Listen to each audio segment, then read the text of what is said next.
दोस्तों, स्वागत है आप सभी का मेरे इस YouTube चैनल जीएस टच में, जिसमें आज हम कर रहे हैं part 4 of the lecture series of daily 10 questions. ये 10 क्वेश्चंस बेस्ड हैं सारे क्रोनोलॉजिकल पे। क्रोनोलॉजिकल ऑर्डर मींस जैसे जैसे वो डेवलप हुए थे वैसे वैसे हमें उसकी क्रोनोलॉजी बतानी है।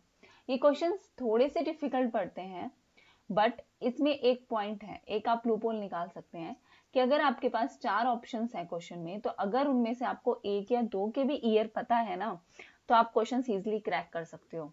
कैसे? एलिमिनेशन मेथड से। आपको ऑप्शंस पता होंगे, आप ऑप्शंस में से अगर आपको एक दो भी पता होंगे, आपको सीक्वेंस पता चल जाएगा और वो आंसर क्या हो जाएगा? सही हो जाएगा। इसको याद करने के लिए आप एक काम करें, मेरी वीडियोस को 2-3 बार सुन ले बस, और आपको ईयर्स रिमाइंड हो जाएंगे। किसी भी चीज को अगर हम बार बार सुनते हैं तो हमें वो चीजें याद हो जाती हैं, है ना। So let's begin with question number 31। Identify the order of chronological development of the theory of demand. हमें बतानी है थ्योरी ऑफ डिमांड की क्रोनोलॉजिकल ऑर्डर। तो सबसे पहले हमारे पास है मार्शल्स थ्योरी ऑफ डिमांड, उसके बाद है इंडिफरेंस कर्व, उसके बाद है रिवील्ड प्रेफरेंस थ्योरी, और उसके बाद है weak preference ordering theory of demand. इसके एक्सप्लेनेशन सुनते हैं कि कैसे कैसे ये डेवलप हुई थी, उसके बाद ऑप्शंस पता चल जाएंगे हमें क्या है। सबसे पहले जो मार्शल थ्योरी ऑफ डिमांड है वो 1890 में डेवलप हुआ था, और इसको डेवलप करने वाले कौन थे? अल्फ्रेड मार्शल थे। उसके बाद नेक्स्ट इंडिफरेंस जो कर्व है वो वेल्फ्रेड पेरिटो ने दिया था। पेरिटो एफिशिएंट थ्योरी दी थी इन्होंने, और 1906 में इन्होंने ये डेवलप किया था। उसके बाद आया था रिवील्ड प्रेफरेंस थ्योरी 1938 में, जो देने वाले थे पॉल सेमल्सन। और weak preference ordering of theory भी 1938 में पॉल सेमल्सन के द्वारा ही दी गई थी। अब आपको ये लग रहा होगा कि ये दोनों तो 1938 में ही हुए थे, पर रिवील्ड प्रेफरेंस थ्योरी का ही पार्ट है weak preference ordering theory of demand.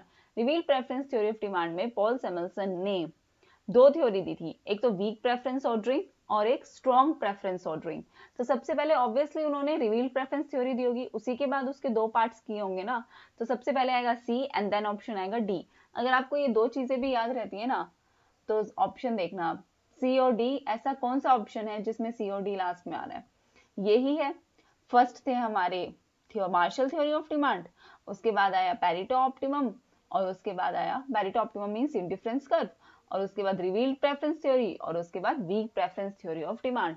So option A B C D वो करेक्ट क्रोनोलॉजिकल ऑर्डर में ही है। ऑप्शन डी क्या होगा इसमें? करेक्ट होगा। नेक्स्ट हम चलते हैं क्वेश्चन नंबर 32 में। हम देखते हैं उसमें हमें किसको ऑर्डर में लाना है। Identify the correct chronological order of following theories. ये थ्योरीज को हमें लाना है। सबसे पहले आई थी Cambridge version of quantity theory of money, उसके बाद Fisher's version of quantity theory of money, उसके बाद Tobin's theory of demand for money, उसके बाद Baumol's theory of demand for inventory. Explanation देखते हैं इनकी एक एक करके। सबसे पहले Cambridge version of quantity theory of money 1911 में आई थी, और इसको किसी एक बंदे ने नहीं दिया था, ग्रुप ने दिया था, group of economist, Pigou, Marshall, Robertson और केन्जियन। उन्होंने दी थी Cambridge version of quantity theory of money कब? 1911 में। उसके बाद Fisher's version of quantity theory of money भी 1911 में ही आई थी। इरविन फिशर थे जिन्होंने ये बुक दी, ये बात बोली थी अपनी एक बुक में, जिसका नाम था the purchasing power of money. अब आप सोचोगे ये दोनों ही एक साथ है 11-11 में। तो हाँ, सबसे पहले आई थी Fisher's version of quantity theory of money. उसमें कुछ चीजें थी जिसको डिस्क्राइब करने के लिए कई इकोनॉमिस्ट का ग्रुप बना, पीग्यू, मार्शल, रॉबर्टसन और केन्जियन का, जिन्होंने फिर आगे इसको फर्दर डिस्क्राइब किया Cambridge version of quantity theory of money में 1911 में। तो पहले आई थी बी फिशर्स वर्जन, और उसके बाद आई थी कैम्ब्रिज वर्जन। उसके बाद Tobin's theory of demand for money आई थी 1956 में, जो देने वाले कौन थे? जेम्स टॉबिन थे। और उसके बाद Baumol's theory of demand for inventory आई थी 1952 में, इसको देने वाले कौन थे? बॉमल्स थे।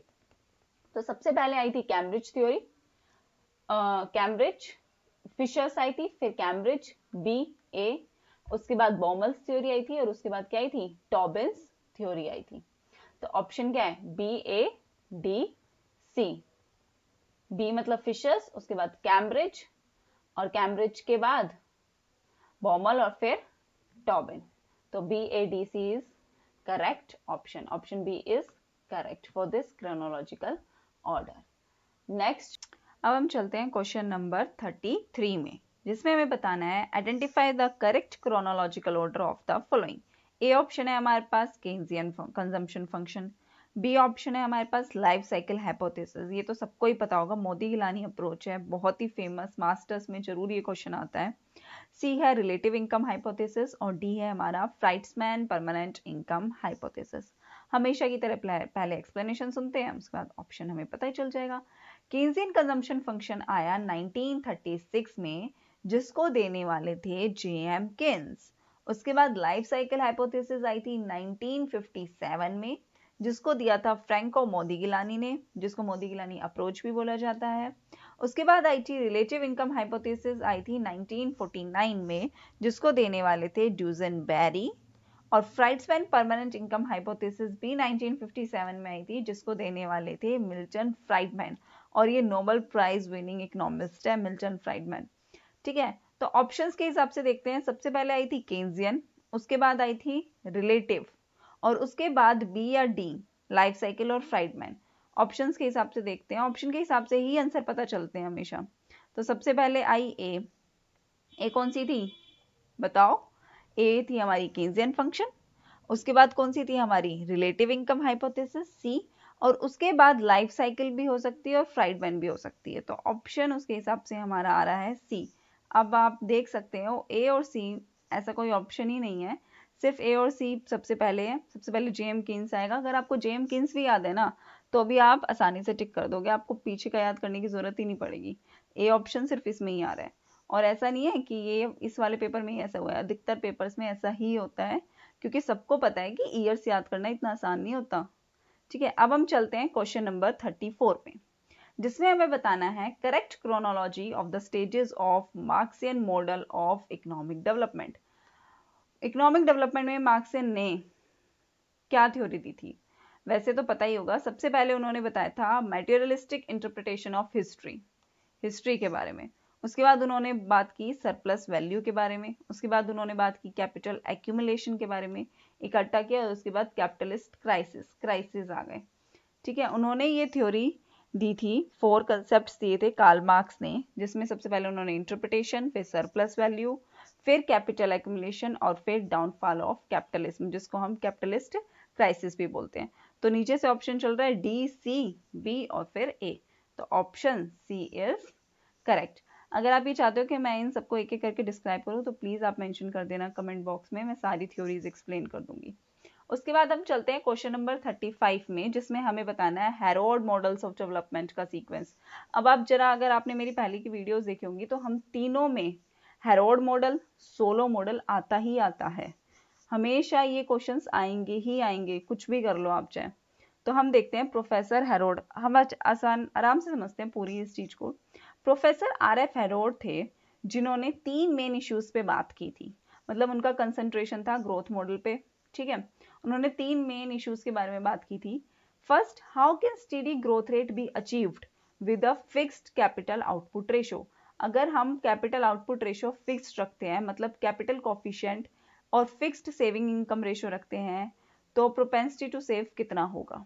ठीक है, उसके बाद उन्होंने बोला how can steady growth rate be maintain, growth rate हमारी मेंटेन कैसे रहेगी, मतलब what are the chief conditions for maintaining the stable growth. हमारे पास ऐसी कौन कौन सी कंडीशंस हमें रखनी चाहिए कि हमारी ग्रोथ स्टेबल रहे। उसके बाद उन्होंने बोला how do the natural factors put A ceiling on the growth rate of the economy. कौन कौन से नेचुरल फैक्टर्स हैं जो हमारी ग्रोथ रेट ऑफ इकोनॉमी को सील करके, मींस एक स्टेडी ग्रोथ पे रखेंगे। ऐसा नहीं है एकदम से बहुत ज्यादा हो गई, एकदम से बहुत कम हो गई, नहीं। तो इन तीनों का आंसर देने के लिए हेरोल्ड मॉडल ने 3 तरीके की ग्रोथ के बारे में बताया। सबसे पहले उन्होंने एक्चुअल ग्रोथ रेट के बारे में बताया, जिसको कैपिटल जी से डिनोट किया जाता है। उसके बाद उन्होंने बोला वारंटेड ग्रोथ रेट, जो कैपिटल जी और डब्ल्यू से डिनोट किया जाता है। उसके बाद उन्होंने बोला नेचुरल ग्रोथ रेट के बारे में, जो कैपिटल जी और स्मॉल एन से डिनोट किया जाता है। तो उन्होंने ये तीनों थ्योरी दी थी, एक्चुअल, वारंटेड और नेचुरल। हमेशा याद रखना, जो हेरोल्ड ने बात की थी ना, वो फिक्स्ड की थी, और उसी के ही कंपैरिजन में सोलो ने अपना मॉडल दिया था कि हम ये अजम्पशंस ही अनरियलिस्टिक हैं, हम फिक्स्ड मान ही नहीं सकते, ये वेरिएबल होगा। ठीक है, तो सबसे पहले क्या आया था? सी, एक्चुअल। एक्चुअल के बाद आया वारंटेड और फिर नेचुरल। सबसे लास्ट में हुई थी डाइवर्जेंस थ्योरी। तो एक्चुअल, वारंटेड, नेचुरल, CBA और लास्ट में D डाइवर्जेंस। तो ऑप्शन बी इज करेक्ट। याद रखना हेरोड और सोलो से क्वेश्चन आएगा ही आएगा, कुछ भी कर लेना, आप कोई भी पेपर उठा के देख लो, हेरोड सोलो से क्वेश्चन आता ही आता है। अब चलते हैं क्वेश्चन नंबर 36 में। Arrange the following summits of SAARC member in order of which these were organised. SAARC की समिट के बारे में बताना है कि कैसे हुई। अब इन क्वेश्चंस में आपको ये ना सबसे लेटेस्ट चीजें पता होनी चाहिए और एक दो पुरानी पता होनी चाहिए कि सबसे अभी लेटेस्ट कौन सी थी और सबसे पुरानी कौन सी थी। और जरूरी नहीं है कि ऑप्शन सही होंगे, क्योंकि कई बार ऑप्शन गलत हो जाते हैं, जैसे कि इस क्वेश्चन में हुआ है। अब देखो, न्यू दिल्ली की जो समिट हुई थी वो 14th समिट हुई थी। बेंगलोर की सबसे पुरानी थी, सेकंड समिट। तो सबसे पहले बी तो आएगा ही, ये ध्यान रखना, ठीक है। उसके बाद इस्लामाबाद की 19th समिट थी, जो सबसे लेटेस्ट समिट थी, जो कैंसिल भी हो गई है क्योंकि इंडियन आर्मी कैंप पे कश्मीर में अटैक किया गया था, और ये फिर से रीशेड्यूल की गई है। मतलब अब जो दोबारा समिट होगी वो भी इस्लामाबाद ही होगा, उसमें ही होगी। और उससे पहले हुई थी हमारी काठमांडू नेपाल में 18th समिट, ठीक है। तो सबसे रिसेंट समिट हुई इस्लामाबाद में और सबसे पहले हुई थी बेंगलोर में। तो ऑप्शन बी बेंगलोर वाला सबसे पहले आएगा। और ऐसा कौन सा ऑप्शन है? ऑप्शन नंबर सी है। तो ऑप्शन नंबर सी क्या होगा? करेक्ट होगा। ऐसे क्वेश्चंस में हमें लेटेस्ट चीजें पता होनी चाहिए या सबसे पुरानी पता होनी चाहिए, तभी हम कुछ कर सकते हैं। उसके बाद हम चलते हैं क्वेश्चन नंबर 37 में। Arrange the structures of BOP accounts in which these items appear. Balance of payment बताना है हमें, हमने कर रखा है ऑलरेडी, है ना। सबने किया होगा, 12th में भी किया होगा, मास्टर्स में भी है। बैलेंस ऑफ पेमेंट अकाउंट सबसे पहले आता है करंट अकाउंट, उसके बाद आता है कैपिटल अकाउंट, फिर कोई एरर्स ओमिशंस हैं वो, और उसके बाद ओवरऑल बैलेंस। तो सबसे पहले आएगा करंट, सी ऑप्शन, फिर कैपिटल, फिर कोई एरर्स ओमिशंस हैं वो, और उसके बाद official state settlement. So option B is correct. Current, capital, error and omission और ऑफिशियल स्टेटमेंट। अब चलते हैं हम नेक्स्ट पे। उस पहले में देख लेते हैं। जो United states balance of payment है ना, उसमें सिर्फ 3 ही अकाउंट होते हैं, करंट अकाउंट, कैपिटल अकाउंट और account of financing of deficit और सरप्लस। आई नो इस क्वेश्चन से रिलेटेड नहीं था, लेकिन मैंने इसे एक्स्ट्रा नॉलेज के लिए बता दिया। अब चलते हैं क्वेश्चन नंबर 38 पे। State the order of appointment of the following as chairman of finance commission. हमें फाइनेंस कमीशन के चेयरमैन की अपॉइंटमेंट देखनी है, कि उसको ऑर्डर में लाना है, ठीक है। हमारे पास है केसी निगोय, के ब्रह्मानंद रेड्डी, इसको वाईवी रेड्डी से कंफ्यूज मत करना, वाईवी रेड्डी हमारे 14th फाइनेंस कमिश्नर थे, और ये है के ब्रह्मानंद रेड्डी, ये अलग अलग है दोनों। एनकेपी साल्वे और ए.के. चंदा, ठीक है। इसमें हमें वैसे रिसेंट भी पता होना चाहिए, मैंने 14th तो बता दिया आपको वाईवी रेड्डी, आप मुझे 15th बताओगे मेंशन करके कमेंट बॉक्स में, ठीक है। केसी निगोय थे जो सबसे पुराने थे 1951 में हमारे finance commissioner, chairman of finance commissioner. उसके बाद थे हमारे ए.के. चंदा 1964 में। उसके बाद थे हमारे के ब्रह्मानंद रेड्डी 1972 में, और फिर थे हमारे एनकेपी साल्वे 1987 में। तो सबसे पुराने हमारे कौन से थे? केसी निगोय। तो ऑप्शन ए देखना, चारों में ऑप्शन ए ही दे रखा है। उसके बाद हमें पता होना चाहिए ए.के. चंदा। ए.के. चंदा कौन सा ऑप्शन है? डी। और डी किस में आ रहा है? बी में। तो ऑप्शन बी क्या होगा हमारा? Correct. Option B is correct. तो आपको सबसे पुराने भी पता होना चाहिए लेटेस्ट के साथ साथ, ठीक है। अब ये तो इतना पुराना पूछ लिया, क्या पता इस बार लेटेस्ट वाला पूछ ले, है ना। नेक्स्ट पढ़ते हैं 39th question. Indicate the sequence of the following in terms of implementation. कैसे इंप्लीमेंट हुए थे? इनकम टैक्स है, एक्सपेंडिचर टैक्स है, वैल्यू एडेड टैक्स है और फ्रिंज बेनिफिट टैक्स है। तो सबसे पुराना हमारा कौन सा था? सबसे पुराना था हमारा वैल्यू एडेड टैक्स। इसके एक्सप्लेनेशन देखते हैं अब हम। इनकम टैक्स हुआ था 1860, जेम्स विल्सन ने जो दिया था, इंट्रोड्यूस किया था, ये मैंने इंट्रोडक्शन दे रखी है। एक्सपेंडिचर टैक्स इंट्रोड्यूस किया गया था 1987 में के कृष्णमाचारी के द्वारा। वैल्यू एडेड टैक्स दिया था 2005 में, और फ्रिंज बेनिफिट टैक्स आया था 2005 में। दोनों ही 2005 में आए थे। सबसे ज्यादा सबसे ज़्यादा नए लेटेस्ट यही हैं हमारे। ठीक है, देखते हैं कि कैसे इम्प्लीमेंट हुए थे। इम्प्लीमेंटेशन तो सबसे लेटेस्ट इम्प्लीमेंटेशन है हमारी वैल्यू एडेड टैक्स की, तो ऑप्शन बी। और सबसे पुराना है हमारा एक्सपेंडिचर टैक्स। तो ये लेटेस्ट से पुराना वाला था कि हमें सबसे लेटेस्ट बताना है और फिर लास्ट में जो सबसे पहले हुआ था हमारा एक्सपेंडिचर टैक्स, वो introduction. Question number 40 last, determine the order in which the following word developed. ये एफ टेस्ट टी टेस्ट दे रखे हैं, वो कैसे डेवलप हुए थे, कब डेवलप हुए थे। Fisher's F test of significance of difference between the means of more than 2 samples. B option है हमारा Gosset's T set of difference between the means of 2 samples. Fisher's F test बता रहा है मोर देन 2 सैंपल्स के बारे में, और गोसेट test सिर्फ 2 सैंपल्स की बात कर रहे हैं। उसके बाद है पियर्सन कोरिलेशन कोफिशिएंट, उसके बाद है स्पीयरमैन रैंक कोरिलेशन कोफिशिएंट। आपने सुन भी रखे होंगे और इससे रिलेटेड क्वेश्चन भी निकाल रखे होंगे 100%।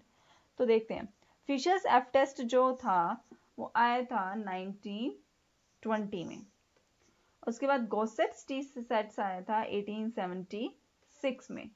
पियर्सन कोरिलेशन कोफिशिएंट सबसे पुराना है 1844 में, और रैंक कोरिलेशन सबसे लेटेस्ट 1955 में। लास्ट में डी आएगा, और ए बी सी तीनों ही ऑप्शन में लास्ट में हमें डी दे रखा है। ठीक है, और सबसे पुराना हमारा कौन सा था, ये बी गोसेट्स टी टेस्ट। कई बार ऑप्शन है ना गलत भी होते हैं, तो थोड़ा बहुत है ना आइडिया लगा के आपको करना ही पड़ेगा, वरना कभी आंसर सही नहीं होंगे। ये नेट के हिसाब से आंसर सही है, लेकिन इंट्रोडक्शन उनकी यही हुई थी इस ईयर के हिसाब से। अगर आपको कोई भी डाउट होता है या फिर आपको पीडीएफ चाहिए, then please mention in the comment box. If you find it helpful then please like share and subscribe my channel GS touch. अगर आपने पार्ट 1, 2 एंड 3 नहीं देखा है, then it is mention in the description box, please check this out. Thank you once again.